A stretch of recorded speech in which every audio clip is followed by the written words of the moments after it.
It's great to be with you today. Who wants to ban the scan? Who wants to ban the TSA gropings? Right on. Warms my heart to see this kind of resistance against the TSA tyranny. I'd like to thank the We Won't Fly New York crew for putting this together, all the presenters, all the sponsors, and all of you, of course, for making this possible. Together, we are sending a very strong message, and that message is, we will not be abused. It's a shame that the TSA couldn't have a stand by.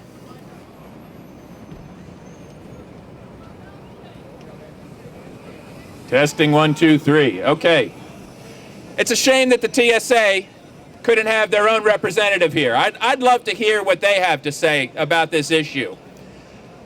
Luckily, though, we did receive a message from someone from the Department of Homeland Security.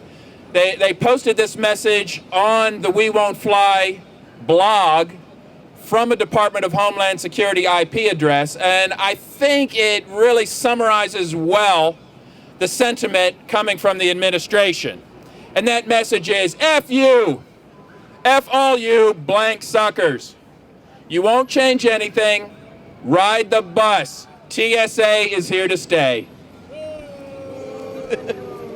These are the people that we're supposed to trust with our security. So why do we need to ban the scan? I hear this question a lot. If they say, if it makes us safer, isn't it worth sacrificing our privacy? No. The scanners deployed by the TSA use harmful radiation to look under our clothes and take nude pictures of travelers. These pictures are so detailed that they can tell if a man is circumcised or if a woman is menstruating. Men, women, children of all ages are being photographed nude and ogled at by government agents. Self-respecting human beings find this unconscionable, morally repulsive, and totally unacceptable. There is no way in hell I will allow my daughters to be subjected to these blue-shirted peeping toms. The privacy concerns alone are enough to ban the use of these scanners by the government. As human beings, we have an inherent right to be secure in our persons. We own ourselves, without question and without exception. Many are also alarmed by the health risks of these TSA radiation blasts. So how dangerous is the radiation? Well, we actually have no way of knowing because the TSA has not allowed a single independent test of the actual hardware being deployed. They rig their own tests and they censor the data to such an extent that no meaningful conclusions can be made.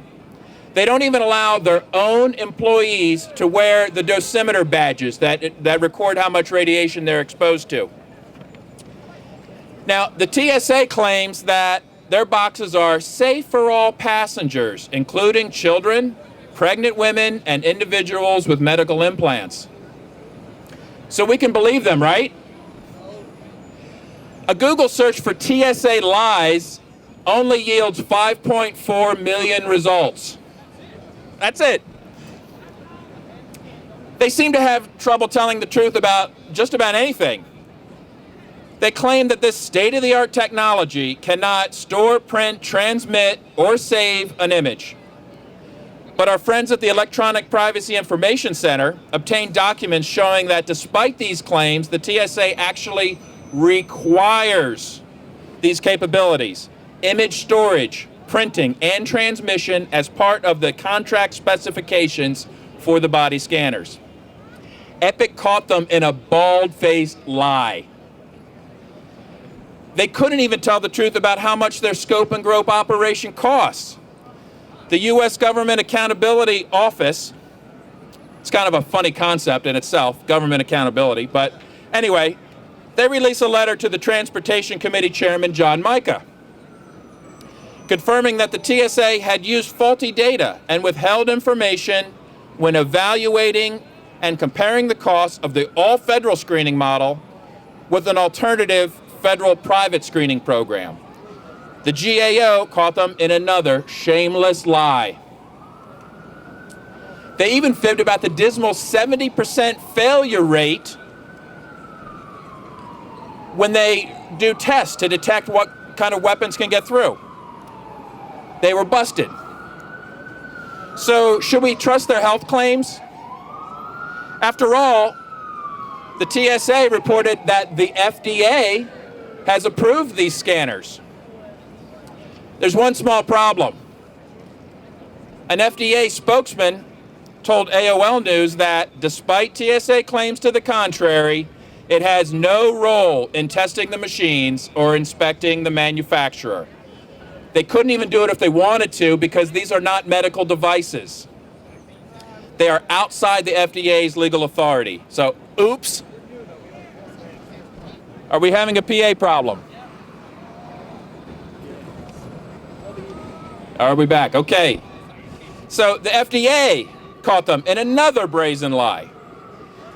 In addition to the FDA, the U.S. Army Public Health Command, the Johns Hopkins Applied Physics Laboratory, and the Health Physics Society all have backed away from the TSA's assertions that they had somehow signed off on the safety of these machines.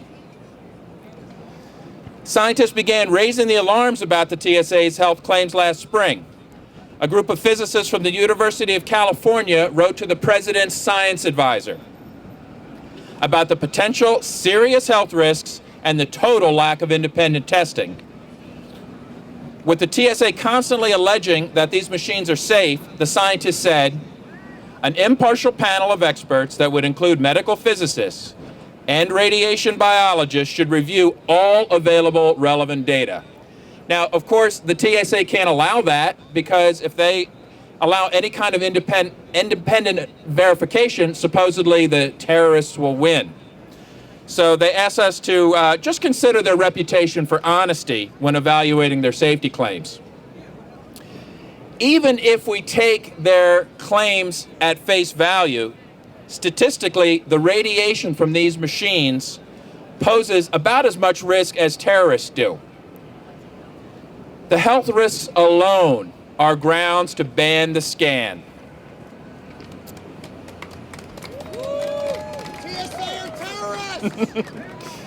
So, but what about the effectiveness? We often hear the question, if it makes us safer, isn't it worth it? No. So does it make us safer? No. Anecdotal information says no. The TSA continues to be mocked for failing to discover guns, razor blades, and box cutters. Their failure rate during tests is shockingly high. Evidently, they're so busy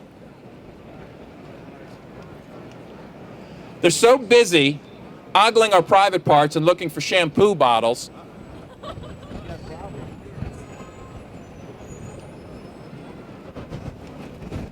They're so busy ogling us, looking for shampoo bottles, that they're missing things that might be actual threats. Some are busy looking for cash and valuables to steal. If you fly through Newark or JFK, you know what I'm talking about. Watch out. Numerous security experts and even the device manufacturers themselves have said that these machines would probably have missed the shoe bomber or the underwear bomb. No, that's not Congressman Weiner's underwear bomb. That's the Christmas Day bomber of 2009. Israel's leading security experts said, I don't know why everybody is running to buy these expensive and useless machines.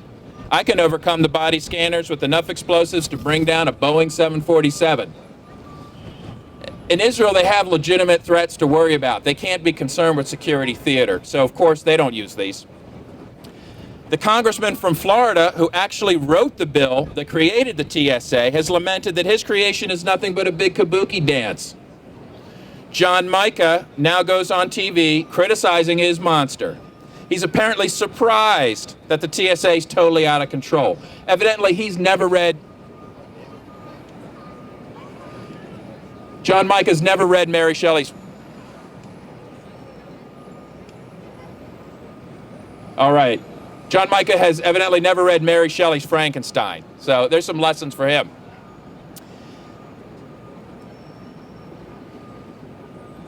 Of course, TSA insists that their radiation strip searches are effective, and they tell us to trust them. The waste of money and ineffectiveness are, again, these are reasons alone to ban the scan.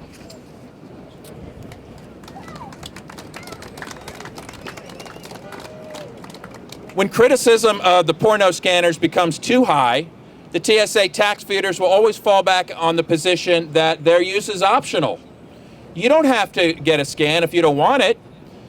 For those that prefer not to be needlessly irradiated, the TSA offers an option, the euphemistically labeled enhanced pat-down, which should be more accurately described as sexual assault. Blue-shirted employees are told to firmly stroke breasts and genitalia, put their hands between buttocks, and even reach into the pants of travelers. This is what you get if you opt out of the strip search, or anytime they feel like it. Some people get scanned and groped.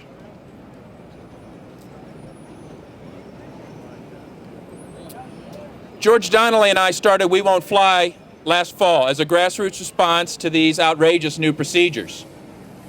We both have young children and we love to travel. The thought of subjecting our families to TSA abuse was out of the question. I was impressed when I read about the courageous pilot Michael Roberts, who walked off the job instead of subjecting himself to the scan or groping. He refused to fly. He refused to fly under these conditions. That strategy made sense to me.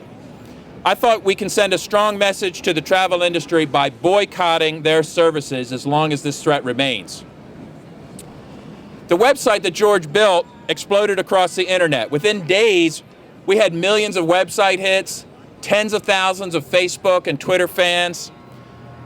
Somehow overnight, we ended up in the middle of an active TSA resistance movement and a source for information for media around the world. Our immediate success was largely due to blog posts containing first-hand accounts from travelers about the TSA's new invasive procedures. These stories and videos of average Americans being molested by government agents spread like wildfire. We have since had the opportunity to educate tens of millions of people across the world about the TSA abuse and share our strategy to end it. The stories that really took off were those of average people like Meg McLean and John Tyner. People are shocked when they see what's happening to their mothers, their grandmothers, cancer survivors, children with special needs, people with implants and prosthetics. The most vulnerable in our society were the first to take the brunt of TSA abuse. Now no one is safe, not even Miss USA. We Won't Fly and our Facebook page are full of hundreds of stories and thousands of bold proclamations from angry travelers that are now refusing to step foot in airports. The videos of TSA in action have been our best advertising tool, like the video of the traumatized 3-year-old pleading, "Stop touching me," as the TSA employee continued to grope her. No one can bear to watch women and children being violated by these blue-shirted thugs and without screaming for justice. The ACLU has compiled a list of thousands of these stories. To better illustrate what's going on in the airports, I'd like to share some of these accounts. I know many of you have similar stories. Mary in Texas reported, "The TSA agent used her hands to feel under and between my breasts. She then rammed her hand up into my crotch until it jammed into my pubic bone. I was touched in the pubic region between my labia. She then moved her hand across my pubic region and down under the inner part of my upper thigh to the floor. She repeated this procedure on the other side. I was shocked and broke into tears. Alan in Nebraska wrote, I was visibly upset, and when he started to fondle me inappropriately, I yelled, I want to see a supervisor. I asked emphatically if he was allowed to grab my genitals, and the supervisor said he was. After fondling my genitals, he groped my buttocks and told me to have a good flight. Rosemary in Virginia says, the entire affair was very punitive and humiliating and time-consuming and emotionally distressing. When I retrieved my things, I walked into the women's restroom and wept. Scott in New Mexico wrote, while in a private room, the agent inappropriately touched my genitalia more than once and made me feel incredibly uncomfortable. The agent also pulled down my shorts about halfway, and I had to ask the agent to let me pull them back up. I was inappropriately touched, groped, rubbed, massaged, and sexually harassed. The procedure was violating, degrading, invasive, and humiliating.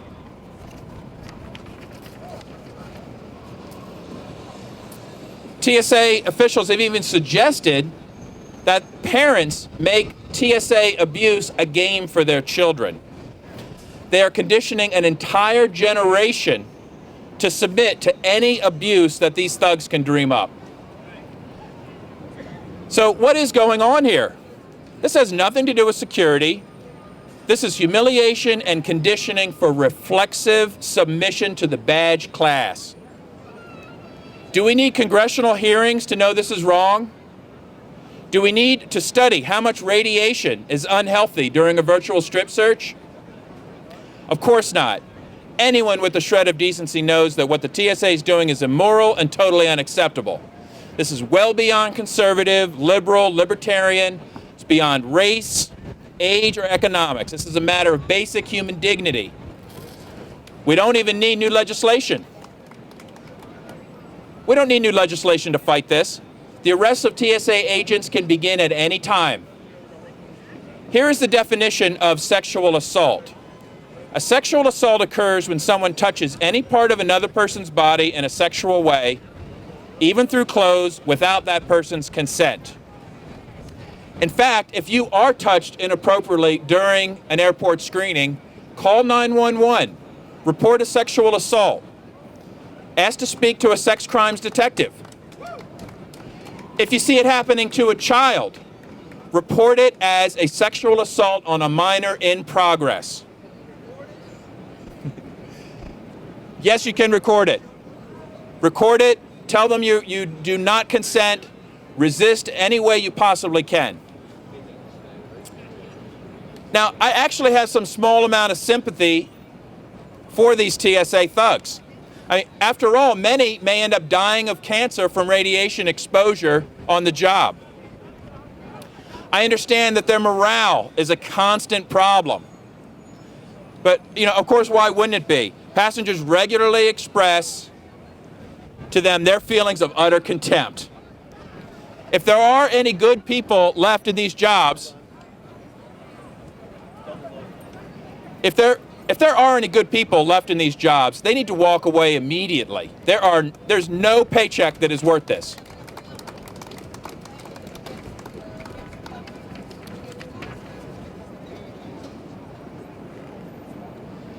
At this point, the ones remaining in these jobs seem to be the type of people that crave power and have no respect for fellow human beings. We've all heard about the rampant theft from travelers. Do you think that even a tiny fraction of the theft has been exposed? The TSA admits to firing about 500 agents for ripping off travelers. How many haven't been caught yet? At JFK, they started an investigation and caught agents taking $40,000 on the very first day of the program. These crooks later admitted to also stealing previously $160,000. A TSA supervisor was in on the scam and was taking bribes to keep it going. Now, if someone was intent on causing harm to a plane, I wonder how hard it would be to bribe one of these crooks into letting an unchecked bag onto a plane. That's obviously a gaping security hole. Now, the absolute worst examples of the TSA mentality are the child rapists. In Orlando last month, a 57-year-old TS employee, Charles Bennett, was arrested for allegedly having sexual contact with a 12-year-old girl. The pervert admits in a written statement to asking the young girl to be his sex slave, grabbing her breasts and soliciting the girl for sex. On his MySpace page, he calls himself Master Charles and says he's into submissive females and a master of bondage, dominance, sadism, and masochism. Unfortunately, Bennett was not the first agent.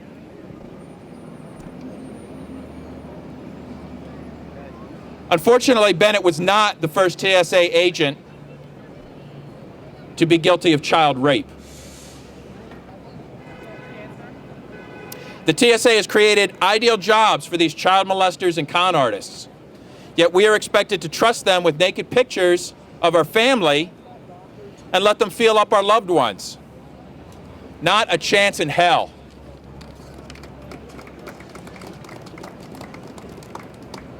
Ben Franklin warned that those who would give up essential liberty for temporary security will have neither.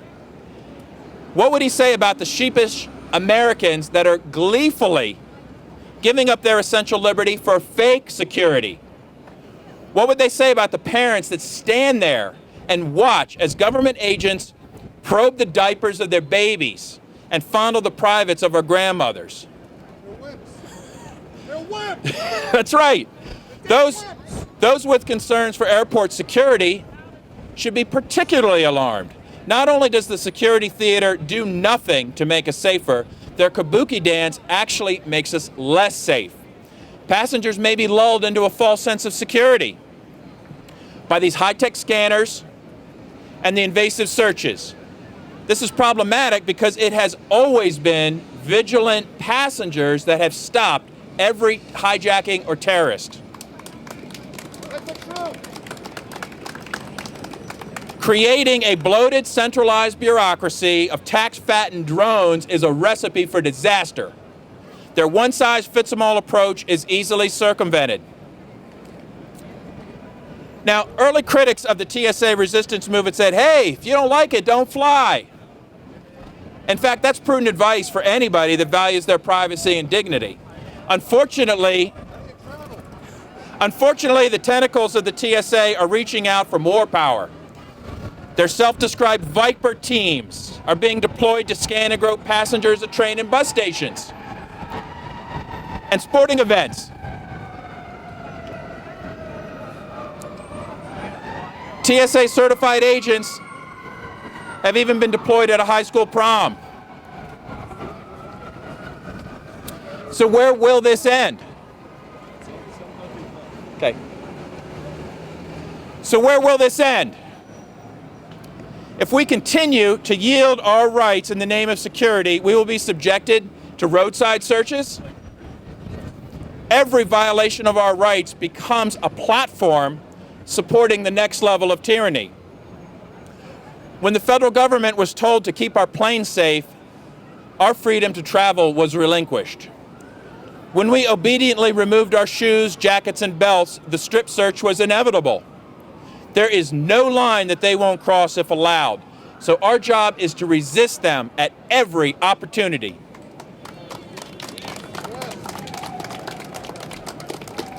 We need to be aware of false solutions. The problem that we have is beyond the point of reform. There's no better way to grope a child. There's no more professional way to feel up our grandmothers.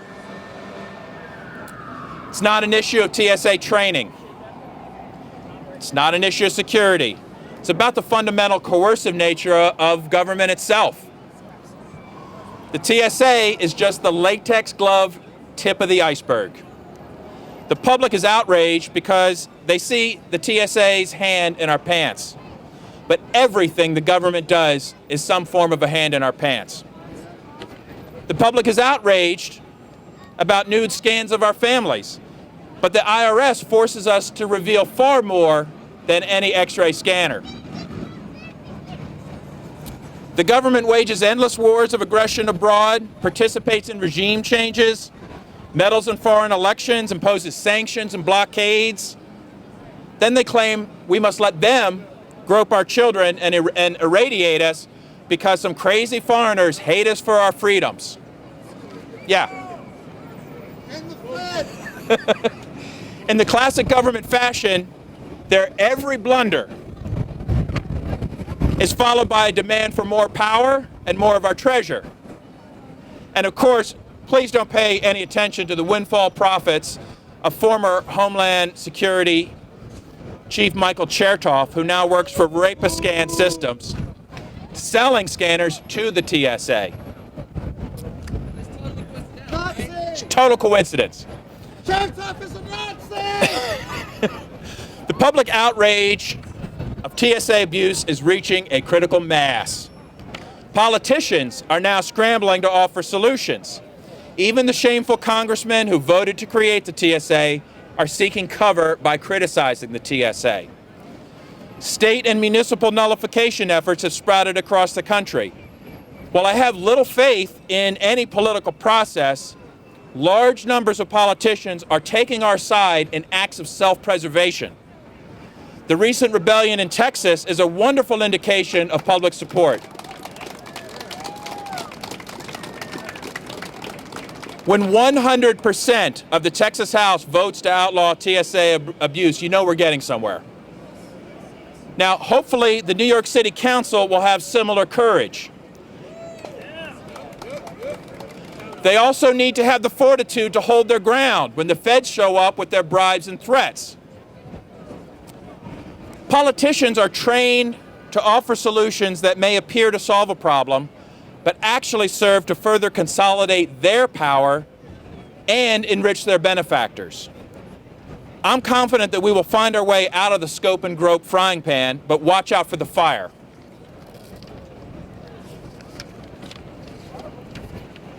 The International Air Transport Association recently unveiled its Checkpoint of the Future at this week's annual general meeting in Singapore. The group boldly declared, our passengers should be able to get from the curb to the gate with dignity, without stopping, without stripping, without unpacking, and certainly without groping. Sounds great, right? Well, let's see what they actually have in mind for our future. Passengers will confirm their identity with a passport and iris scan, and then proceed down a tunnel. While they walk, the system performs all the normal safety checks, including an X-ray, liquid scan, shoe scan, and explosive detector, all without the need to stop and remove your laptop. Oh, what a thoughtful way to do a radiation strip search. These people still think that it's just the time factor that we're concerned about. It's the long line that's a problem, and if they could just solve that, everything will be fine. Their vision includes a known traveler program, or as I call it, a pre-abused traveler program.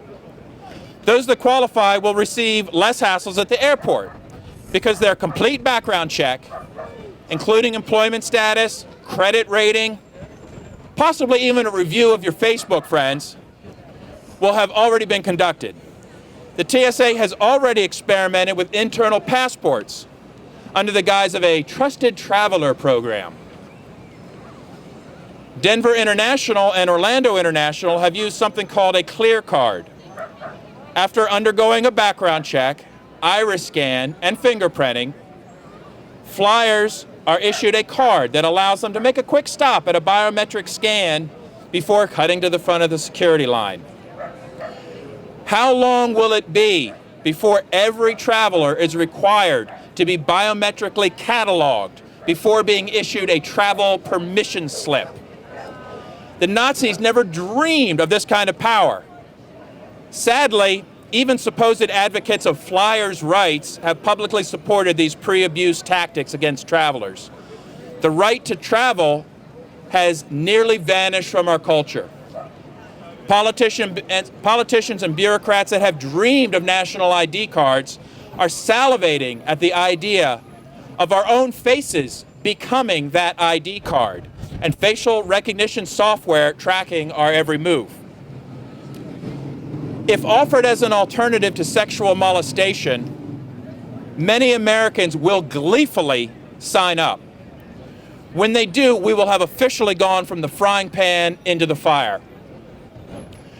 So when we demand an end to the radiation strip searches and the gropings, we must also stand firm against the internal passports, the pre-abuse programs, and the travel permission slips. We must reclaim the freedom to travel with dignity and anonymity.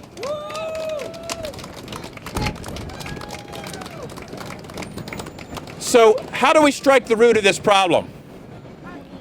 One key step is to understand that the police state at home and the wars and occupations abroad are flip sides of the same coin. This is what imperialism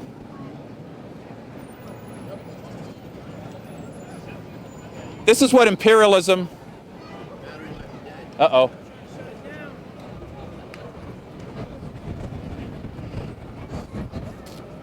what imperialism looks like. If you support interventions overseas, you are supporting tyranny at home. If you oppose the TSA,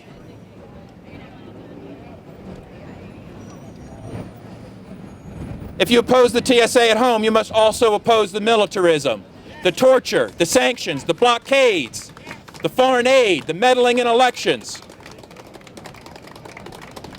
We can't have freedom at home and an empire abroad. As we work towards that goal, what else can we do? Can we improve air security and preserve our dignity? Absolutely, but it will not be easy. The best way to improve quality and lower costs is with a competitive marketplace. Some travelers may prefer scope and grope airlines. They may want a full prostate exam with every trip, and I'm fine with that. Other travelers may prefer to fly on free and dignified air, where passengers drive up to the hangar, load their bags, and climb aboard minutes before takeoff. I'd certainly prefer the latter option. I prefer to have my freedom and dignity intact, including my freedom of self-defense. I would rather have a plane load of armed fellow travelers than a single drunk, hot-headed federal marshal. But that's my idea of security. That works for me, but I think that everyone should have the right to choose the level of security that is right for them. You deserve the right to choose for yourself. You can pick 279 varieties of spaghetti sauce at the grocery store. Why don't you have a choice when it comes to airplane security? By abolishing the TSA and returning security responsibilities to the airlines and airports, we can empower them to innovate. We can make them prove to us how safe they are and demand that they treat us like valued customers instead of terrorists. It's better for security and it's better for privacy. So instead of trusting the same politicians that have betrayed us over and over again, it's time for a mental shift. Airplane security should be an issue between airlines and customers, not politicians and lobbyists. Accept no compromise. It's okay. Accept no compromise. Until the TSA is abolished, fight them on every front. Avoid them. Challenge them. Arrest them. Nullify them. Sue them. Yell at them. Shun them.